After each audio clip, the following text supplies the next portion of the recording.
What is going to happen today? Is the Prime Minister going to announce collective exoneration for all of those who were wrongly convicted in this scandal?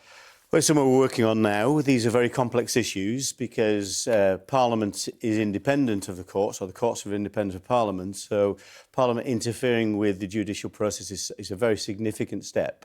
It's a step we take very carefully. So an announcement is imminent. We believe we have a solution. But I said at the dispatch box this week, it would be this week, we felt, and I think it will be this week, but I can't promise you any particular timescale. It could happen very, very quickly, though, can't it? And there's not going to be any opposition from Labour on this.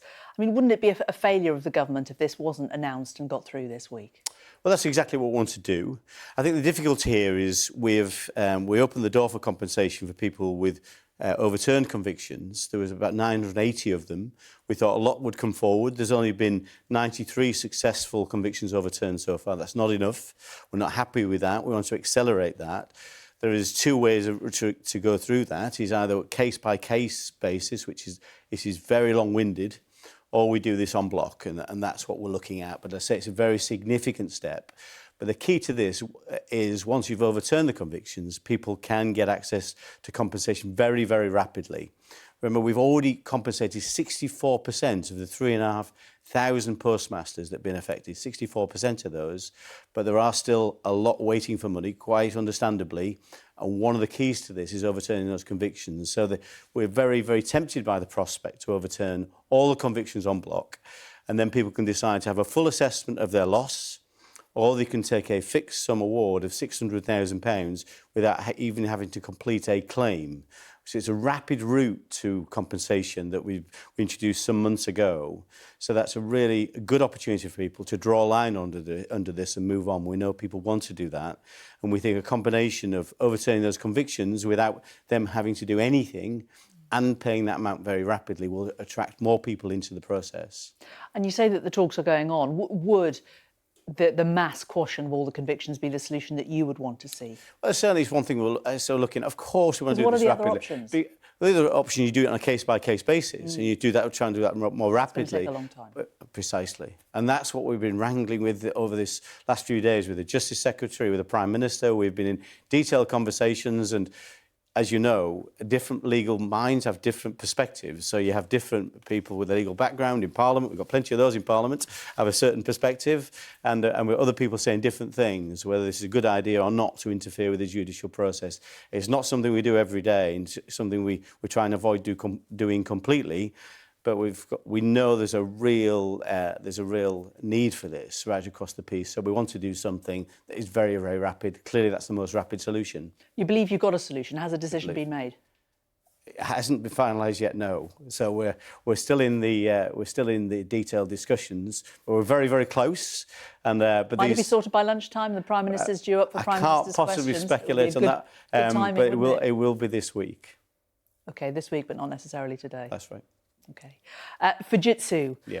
Why has Fujitsu won government contracts worth almost £5 billion after December 2019, when they were found at court to be at fault for what happened here in the post office scandal? Because we go through a process of anything we do. There's an inquiry. We were absolutely rightly asked by Parliament to set up a statutory inquiry. We did that. So Wyn Williams, a former High Court judge, is overseeing that inquiry, is the chair of that inquiry. It is taking evidence, finding out who did what. At this point in time, we can all speculate, we can all watch the TV dramatisation, which was excellent, and say, well, that person's responsible, or this organisation is responsible. But in this country, we follow a process, and people have a right to reply, of course, and evidence is being taken. When we've established exactly who is responsible, individuals or organisations, then we can say what legal action can be taken, potentially including prosecutions, and what financial sanctions we can place upon organisations. And that may well include contributing to the very significant bill for compensation that the taxpayer is currently having to fund. Do you think Fujitsu should be prosecuted? I don't know yet, because we don't know the evidence. But I say anybody who is responsible, who is seen to be somebody we can hold responsible for what has happened, I think it could be a financial sanction, it could be a financial contribution, or it could be legal action in terms of prosecution against the individual or against an organisation. And there are all kinds of potential different routes for that that are being discussed. But the first thing you've got to do is establish the evidence, establish who's responsible, and then decide what action you can take. But evidence has already been presented to the inquiry about Horizon. One of the things, last March, in fact, that the inquiry was told, was evidence from a former Fujitsu employee about the Horizon helpline, about racist behaviour there. He said they mistrusted every Asian postmaster. There were shouts across the floor saying, "I have another Patel scamming again." I mean, it sounds awful. It's disgraceful. This is something that the inquiry's already heard. Is it not up to the government to say, you know, before the inquiry reaches a conclusion, we don't want to deal with this company anymore? Well, that's not how we operate. You know, that's evidence, it's not a conclusion. But it's something that the government should be taking into account when they make decisions. Of course, it's something that Sir Win Williams and the inquiry will take into account. That's evidence. The way this works is like where a court works. It takes evidence and reaches a conclusion. That conclusion hasn't been reached yet. It will be reached by the end of this year. We expect the inquiry to complete by the end of the year and hopefully report soon after that. So we haven't got long to wait, but I think it's the right thing to establish the facts first before we rush to judgment. Shouldn't the government, though, I mean, Labour says that the government's rewarding failure. Shouldn't the government, you know, just stop any new contracts with Fujitsu before the inquiry gets to the bottom of it? I mean, isn't it giving you cause for thought about whether or not of course we have concerns are about that. Of course we have concerns about that, and that's of course something we will look at. But I think it's right to reach the conclusion first before we rush to judgment. But in the meantime, it's making £100 million a year from the government. Well, I don't know the details of those particular contracts, and it's right that but I say, in my view, we should take this in a sequence, that we establish the facts, identify who's responsible. At this point in time, it's quite clear from the dramatisation, it wasn't particularly clear whether the responsibility for the failures here, for the scandal, was the responsibility of the Post Office and the executives there, or the responsibility of Fujitsu itself. We need to identify who's responsible and go through a process to do that. And then, of course, sanctions should be available. That may include financial penalties, contribution to the compensation scheme. It shouldn't just be the taxpayer picks up the tab here. We're very clear on that. And there might be individual responsibilities as well, including potential prosecutions. On the compensation, how quickly do you think you can distribute it? So, say, for example, someone comes forward and says, right, I'll take that 600,000. I just don't want to have to deal with this anymore. How quickly would they get that money? Well, literally, it would be a matter of days or weeks. It's very, very quick. There's no... I've dealt with a number of compensation schemes for different kind of other scandals, banking scandals from the backbenches. They all take time because assessing loss is very complex, both financial and other impacts, such as health impacts. So it does take time to compile a claim, and that's what's the advantage of this fixed sum award is. People don't have to do any of that. They don't have to go and consult expensive consultants with on their health or in terms of their finances, forensic accountants, solicitors. They can simply say, I want to sign up for that, and literally the money will be paid. So it literally could be a matter of days or weeks to get that money. So very, very quickly. And there are simply no questions to be asked other than, you know, were you affected by the scandal? And you know, that's basically the question we'd ask, and we have the information on that already. So it does happen very, very quickly once people are in that process. And we know that people took their own lives. People have lost family members. Does that go for family members as well? It does. So if somebody's passed away but for whatever reason, it's the greatest tragedies here. People have took their own lives, and we know there are around 4 of those that are connected with the scandal.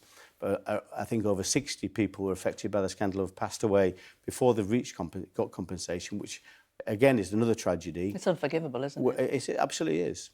But what we do in that situation, we still pay the same compensation to the families or to the estate, which then goes to the families. So it's not about shortchanging people, but it is about trying to accelerate the process so that situation is minimised.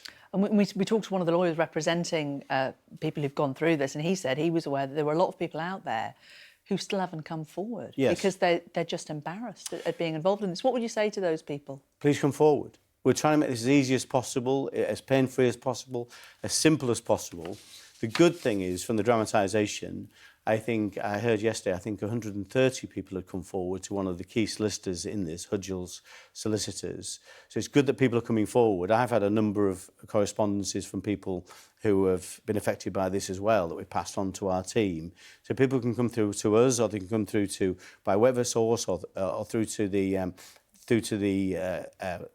compensation scheme itself, and enter into the scheme. So we encourage people to come forward.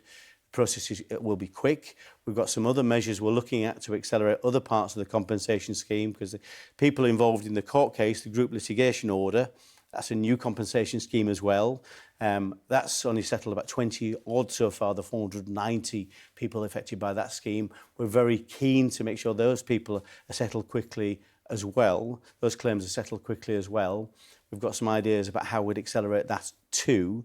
So what we're trying to do, as I say right at the start, make sure everybody gets compensated as quickly as possible. It's as fairly as possible. And we've put something in place called the Advisory Board, the Compensation Advisory Board. And on that sits James Arbuthnot, Lord Arbuthnot, who was featured in the programme, of course, and a key campaigner in this, key parliamentarian. Kevin Jones, also a key campaigner. And they're making sure that the compensation schemes are fair and give the right possible outcomes. And that's so important that those things are happening. And they look across all three of the schemes that apply in these cases. And just very briefly, 130 people have come forward since when, you mentioned? Since the documentary. Brilliant. Since the dramatisation. Could it be thousands of people who are affected by this, do you think?